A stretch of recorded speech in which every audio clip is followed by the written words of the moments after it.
Well, I'm left with this is George G, and the time is right. Welcome to today's guest, strong and powerful Branch Isole. Branch, are you ready to do this? Good morning, George. I am ready, my brother. All right, sir. Branch is back on the show. He's the founder of Five Small Business Startups. He's a spiritual consciousness thought leader. He's the author of 22 books. His newest, Breaking Free, will be out in early 2023. Branch, welcome back. Tell us a little about your personal life, some more about your work, why you do what you do. Thanks, George. Thanks for having me back on. I've been looking forward to reuniting with you. I'm a writer. I write about contemporary adult life situations. My focus is on three different areas: fundamentals, the link between choice and consequence, the power of truth in our lives, and establishing balance. And with those three general themes, I'm writing about situations that adults face and adults know either firsthand or perhaps through a family member or an acquaintance. But the things that we relate to are the things that affect each of us. So that's my focus in the writing. The things we relate to are the things that impact and affect all of us. We're all going through similar things. Exactly. It's exactly, a lot of people who are struggling a lot of times think, I'm the only one in the situation. I'm the only one feeling these emotions. I'm the only one who's battling this struggle. And the fact is, that's what life is about. And I have found that we all experience a variety, but similar lessons in life. And that's to help us grow and continue growing. And so when we hit a rough spot or down a little bit, things aren't going the way we had planned. Uh, Instead of beating ourselves up about the rejection or the failure that we just experienced, the idea is to take what we can learn out of every experience and continue to grow and move forward. Every opportunity to do that gives us a chance to become a better person, become a better father, better wife, better husband, uh, you know, a better employee, whatever our situation is. Life is about relationships, and our daily life is full of relationships and pressure and stress and struggle. The idea is, how do we handle that momentary setback and make it work to our advantage going forward? Yes. How do we do that, Branch? Well, I have found that in my work with people, the two biggest obstacles that they encounter, and especially people who are truly struggling in that cycle of not hitting what their goal is, not accomplishing what that task requires. Two things that hold them back. Number one is insecurities, and that can be anything. That's, that little voice that we have in our mind that kind of takes us to a place we don't want to be. So all of those insecurities, I'm too short, I'm too fat, I'm too bald, whatever it may be, whatever that internal struggle is, that secure insecurity is usually grounded way back. It's kind of part of the baggage that we carry along. So the first thing is to get over that insecurity, realize, just like we just spoke, you're not the only one in that struggle. You're not the only one, who has something that they're not happy with about themselves. If you can't change it, then you just learn to adapt and make it work for you, whatever that might look like. So that's the first one, deal with the insecurity. The second one, which everyone faces, but especially in business, is that rejection. As a writer, as an author, and congratulations on your new book. So Thank now you. you're going to discover, as a writer, our intent is to help change lives, to help our readers become better people in their life. And what you find is some people accept what you've written, and other people said it's not for them. And so a lot of times a writer, or anybody, but a writer feels rejection when sales don't go, as they had wanted, or they get some feedback that is not exactly awe-inspiring. So rejection, can you handle rejection? And so many times people who are being rejected for whatever reason, but especially again in business, take it personally. And it's generally not personal. So the idea is to separate that personal emotion with the job that you just did. And if it doesn't work out and you're rejected, then you find out why they rejected it. And again, tweak it, adjust it, go to a different place, make it better for the next presentation. So insecurity and rejection, if you can handle those two, then you're way ahead of the curve in terms of your mental health and going forward in that positive, reinforcing, make it better the next time kind of attitude. And all of this is predicated on me having a North Star, some kind of a guiding light that I'm moving towards. Yeah. Yeah, exactly. We all have ambitions and goals. We grow up with that instilled in us. That's what all team sports are about. That's what all group functioning, and no matter what it may be, the chess club or debate club, doesn't have to be physical, but we all have those goals and ambitions based on who we are and our cumulative learning. And so we've got to have something, that compass, that North Star, that keep us focused, headed towards that goal. And that's one of the fun things you find about great leaders and great business leaders is they've got to focus. Most importantly, they've got a plan.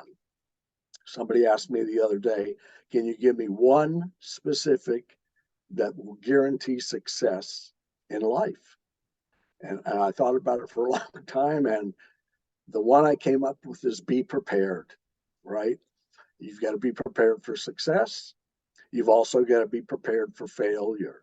You've got to be prepared for that gain. You've got to be prepared for that rejection. And the great example of that is from that program Mad Men, the advertising agency, and the Don Draper character. He was so smooth and so effective because he had prepared for every contingency. And this is what you can see it today in the battle in Ukraine. Obviously Mr. Putin wasn't as well prepared for the combat as he thought he was. And so preparation is the real key.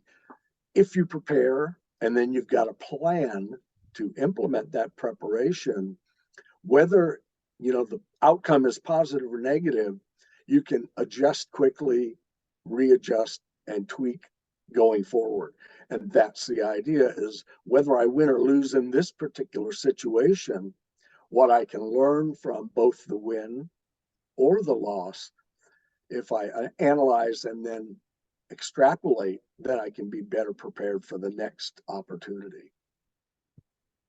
I certainly agree, and I think that makes a lot of sense. And I imagine, and I guess for me, and people that I've observed, frustration happens when I don't get the results that I'm looking for quick enough, fast enough, or my expectations are too high or too low. What do you think about that? Square peg, round hole. Mhm. So many times, just like you said, we have those expectations of ourselves, and even we've prepared, we're ready to go, we get in there and we get a curveball, right? And our first instinct is to make it work. And so we try to put that square peg in that round hole. And I have found so many times when I've been frustrated by not accomplishing that goal that I had in mind, as I go back and analyze and reflect, I suddenly realized that I was trying to force that match. And in realizing that I was trying to force it, It gives me that opportunity to go back and look at it again and see what I could have done different. So don't beat yourself up. Look for the better option and don't try to put that square peg in the round hole. If it doesn't gel, then it doesn't gel. Try to find out why it didn't gel and then make the adjustment. But I find a lot of people, just keep pushing ahead and trying to jam that peg in that hole. And if it's not going to go, it's not going to go. That's not the lesson. The lesson is to learn why it didn't go and then tweak or readjust. So the next time in a similar situation, you've got a better match. Resistance is going to show up in some form or fashion. It's whether it's an absolute brick wall versus I'm trudging through snow or mud that's slowing me down a little bit, but I'm still moving ahead. Well, it's interesting you bring up resistance because resistance is a great indicator of growth. And when we meet resistance, it's not necessarily shutting us out. It may be stopping us for the moment, but it's giving us an opportunity again to reanalyze and to move forward. And with that next success, comes that growth. And that's what life is all about, is growing, is becoming a better person, becoming a better you, becoming that real person that you want to be, the one that's inside, not the one that you show to the world every day with your mask, but the one that's motivating you to be that better person at work, better person with your family, better person in your community.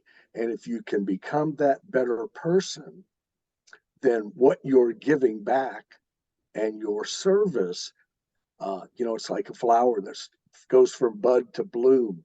Once it begins, there's no stopping it. It's going to bloom as full as it can be. And so it's that sort of the same thing with us growing. We're at bud when we start, and when we get fertilizer and water and the things that we need, and we begin to grow, that growth won't be stopped unless we stop it. I was listening to I think it was a podcast or it was a clip of a podcast or something like that. Um because sometimes it seems like all I do is consume podcasts or be on podcasts, stuff like that, Branch. The person was talking about how consistency can be a bad thing because if you're just showing up but not getting results, um, it's not serving you. I thought, well, that's really interesting because I guess there's a continuum of what results really are and what result I'm really looking for. So consistency in itself, I think, is a really, really positive thing. But also doing the same thing over and over again and expecting a different result is a very, very stupid thing. So what are your thoughts on that? Well, consistency is essential for stability, right? It gives us a benchmark, it gives us a starting point, it gives us a measurement of how we're doing. The problem, what you've described in my estimation, is when we get comfortable, Mm. right? Sort of Pink Floyd, comfortably numb. And then we're on autopilot. If you're on autopilot, you can only reach that place when you're on autopilot and you reach that elevation. Unless you change the autopilot, you're not going to ascend or descend. So consistency is necessary, right? It helps us focus, it helps guide our efforts. But a lot of people, and you see it wherever you work, there's always somebody who's kind of coasting, and instead of their energies invigorating them and helping them do a better job, they get comfortably numb in their comfort zone. And then not only do they not grow, um, they're not as productive as they could be. So I'm with you on the consistency as long as it doesn't get into that cruising and comfort zone. There's no growth there. We are stimulated when we grow. And it happens emotionally, it happens psychologically, it can happen, with our income. Um, every time we grow, we get a feeling about ourselves that that's the only time you get that feeling is when you are making progress and actually moving forward in your life. And so if you can balance the consistency, always showing up, always doing your best, being the best you that you can be, then you've got that opportunity for growth. And again, it gets down to balance. I've got to be the best person I can be. And in order to do that, I have to be balanced. I've got to have a consistency and a stability that not only am I comfortable with, but that it works for me without me getting into a comfort zone that won't work for me. Well said. If I'm consistently gaining a pound every month, I'm going to wake up a couple of years from now and be, 40 pounds overweight. So consistency in that regard is is certainly not serving me. And I laugh because I've been in that, in that consistent rhythm at different stages of life. So ensuring or Well, making George, yeah, you balance. You can't move forward unabated at breakneck speed indefinitely, right? You've got that. It's just like a ball player, baseball player. Goes into a slump. Well, how do you get out of the slump? And that's the key. You know, you're going to come back, but you've got to reanalyze what's making you, um, keeping you in that slump. You've got to reanalyze. So we can't go full bore all the time. You've got to have some downtime. This is one of the problems I find with, work today for so many people, especially with our technology. They're always working, they're on call literally 24/7 and always answering the demands of whomever or whatever, their job, their family, their community, their groups.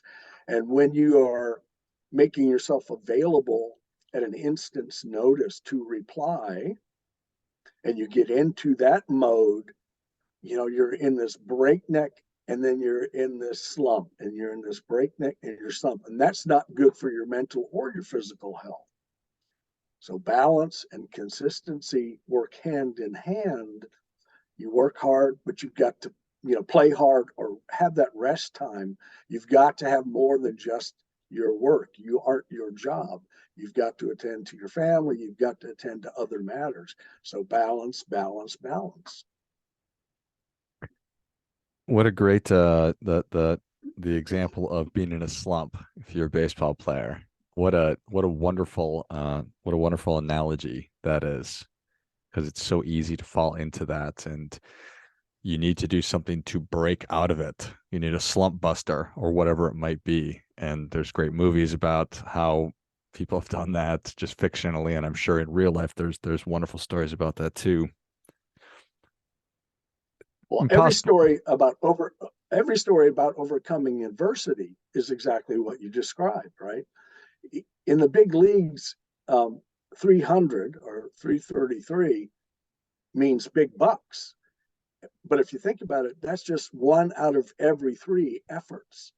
So, you know, your rationalization or whatever your metric may be, um, you don't look at it as a slump. You look at it as an opportunity to retool, to relearn, so that when you go into battle the next time, again, you're better prepared.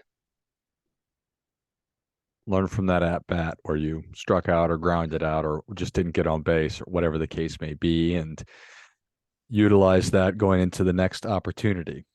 I love it.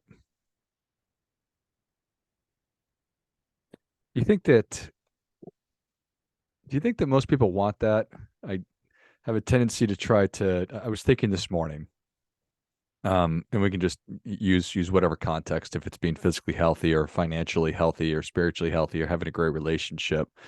There's going to be people at one end of the spectrum that are doing all the right things all the time and they don't need any help. And then there's people on the other end of the spectrum that it's sad but probably possible that they're never going to get it right. And then there's that big middle group.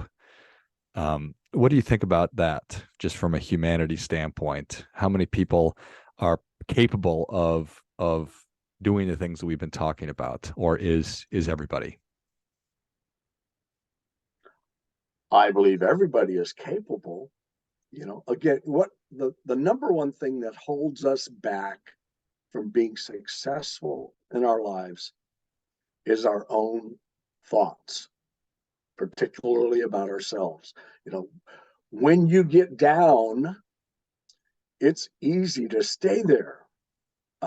We start to feel sorry for ourselves. We start to blame, or make excuses. We don't want to take responsibility. And as long as we won't or don't take personal responsibility for our choices and their subsequent outcomes or consequences, then it's easy for us to not, look in the mirror and see the real us. It's too easy to make an excuse or to pass the blame. This is the key to great leadership. What you described is the bell curve. If you remember being in school, there's always that bell curve of the grades that are given out. And those who excel for a variety of reasons. But number one is they believe in themselves. They believe they can do it. And every story of overcoming adversity is fundamentally that. I believe I can get through this. I believe I can make this work. And, at the other end, humans are basic animals. And so some excel and some just don't care or just are not interested. Great leaders recognize in their teams, no matter how large or small the team may be, they recognize every member's strengths and weaknesses, and they let the strong run because they don't need a lot of assistance or mentoring or teaching. They recognize the strengths of those who are struggling, and they work with those people to enhance or bolster those strengths and reduce the weaknesses that they have. Are we all going to be 100% winners all the time? No way. Life doesn't work that way. But in recognizing my strengths, then I play to those strengths every time and in every situation that I can. Great example is my wife and I. There's just the two of us. At this moment, we live as balanced a life as we can. And I'll explain it like this. When we face a situation where we need to decide something about our life, we look at what the situation is, we look at possible outcomes, and then we decide which one of us has the better skill set to lead. And so we try to get, you can never get exactly to 50-50. Ideally that would be equilibrium. But what we shoot for is 51-49. And so what happens is when we are going to make a decision about our life and we're required to, make that happen, we decide which one of us has the better skill set to be the leader, and the other one will be the cheerleader. And this changes with every situation that we are in our life, whether it's, home improvement or career or, my books, whatever it might be. I do all the writing. She does all the hard work because she's skilled in doing that detail hard work that's necessary to get the book from idea to actual book. That's our key to success is, I don't go, well, I'm the man, so I'm the one who knows and it's my way or we're not doing it. When she's the leader and I am the cheerleader. And so she makes the ultimate decision because I have uh, my vested interest is in her doing the best she can in that situation. So, I suggest give up the macho stuff, give up the, I'm the leader, I'm the head of the household, or I'm the leader of the group. We get farther ahead when we have more minds involved. What we're looking for is solutions, not just temporary answers. So when you've got the skills, be the leader.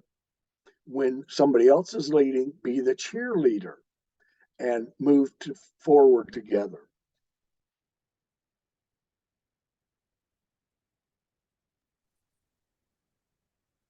Branch, I want to introduce you to I'll edit this out. My 3-year-old, he is very upset about something. Uh-oh. You say hello? Good morning. Is it Hey, too buddy. early? Is it too early? Okay, buddy. I'm gonna come find it in just a second, all right? I'm gonna come find it. Mr. Branch and I are just about done, okay? Where'd you get all that blonde hair? Yeah, right. My wife is Curly locks. traveling. My wife is traveling for a Oh, couple of days, so she's normally the buffer in the mornings when they wake yeah, up. sure. No, All right, that's buddy. fine. You go to the playroom for 1 minute and I'll be right there, okay? I'll come help you find your helicopter. That was decent timing. Duty, You were duty, at least finishing your thought. So duty calls. Duty calls. Yeah. duty calls. Parenthood. I love it. All right. Well, that was beautiful stuff. All right. Well, let me land the airplane here.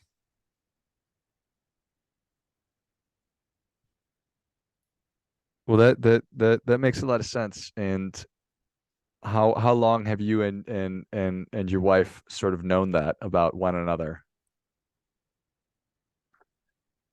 Wow. Actually, we've been together 22 years, almost 23 years now. And the interesting thing is we have always worked together ever since we met. So we have been together 24/7 for the last 23 years, Nice. except except for about 8 weeks taking care of personal family business that one of us had to take care of. So we've been together, actively together, nonstop. And so we learned pretty quickly, and we were mid-age when we met, so we'd been through all of that previous cycle of I want the credit, I'm right, that kind of thing. That's typically a male thing. But I was blessed that when I met her, she was very successful in her own life and in her own right. And so she was successful with herself. She knew who she was. So it worked real well and it worked really easily for us. Um, Knowing right off the bat and learning how astute she was in business and all of these other skill sets that she had, it was a no-brainer for me. I'm just really a lucky guy in that way that I can let her do it without any qualm or thought that she's going to mess it up. She does much better at everything than I do because that's who she is. But with that confidence, she came out of a previous relationship where she wasn't allowed that. And so she knew what she didn't want. And when we got together, very quickly, we understood what both of us wanted. So it worked really well for us. But it was a little bit harder for me to let go than her. But once, we got in that cycle of making things happen, it became very obvious, okay, you've got the skill set. I'm going to rely on you to move us forward. And so breaking down that psychological sense that I have to be the one who decides, or I'm the one that's always right, or it's going to be my way or no way, that kind of relationship will only continue to struggle. You know, it's interesting that we get into relationships, especially, personal or intimate relationships, with this idea that you are the one that I choose to be with, sort of, for the rest of my life, kind of thing, in a partnership or a marriage relationship. And yet, those same feelings of freedom and let's do it together and we're going to conquer the world together and that kind of thing, that is indicative and often very natural and habitual in the beginning of the relationship, sometimes has that brick wall, that stopping point. And I often say, people say, well, the man says, well, that I've always been that way, right? And my question is, that's the way you were when you dated? That's how you behaved when you were courting? That's what your responses were that first year together? And the reality was you haven't always been that way, right? You were a totally different person when the relationship was new and when it was burgeoning, and everything was in your mind as you wanted it to be. What happens is, we get to know each other a little bit better, just like at a work situation. In the interview stage, both parties put best foot forward. Within about 6 months, you start to really understand that, well, they didn't exactly tell me this in the interview. And the company realizes that, you know, you were great in the interview, but you have an alcohol problem. So as the relationship evolves and develops, we learn more about the other party. The question is, knowing a little more about the truth now, how are we going to respond? How are we going to handle this? Well, the ultimate question then comes back to, what are the goals? What are we trying to accomplish together? And then how do we do that based on this new knowledge that we have of each other? And this is where so many relationships, be it personal or work relationships, start to have cracks, or the fault line starts to open up. And if you don't address those things as quickly as possible, then they can become real issues. And the larger the issue, the more terminal the relationship can become. So it's identifying, the way I felt originally. I want to feed that feeling so that I can be the best partner that I can be. That's the idea. Again, if I'm consistently growing myself, then my growth spills over into my relationships. The minute I quit growing, I'm no longer contributing. And that's when the problems start. Well said. Well, Branch, thank you so much for coming back on. Where can people learn more about you? How can they engage? Where can they find your books? Thanks, George. I appreciate it. I've got a website, I've got a YouTube channel. You can just go to my name, Branch Isole. Just Google that. It'll give you all the links, all my podcast links, my writing, all the books, all the ebooks. Excellent. Well, if you enjoyed this as much as I did, show Branch your appreciation and share today's show with a friend who also appreciates good ideas.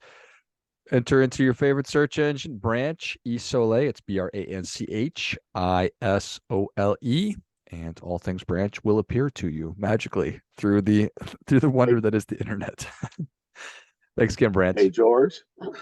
Hey, can I say one more thing? If your Yes. listeners have enjoyed our program today, take 30 seconds, go to the Lifeblood podcast, give George a big thumbs up and a review, and help him bring you more great guests with interesting topics for your life. Amen. Thank you, sir. Hey, bud, thank you. And until next time, remember, do your part by doing your best.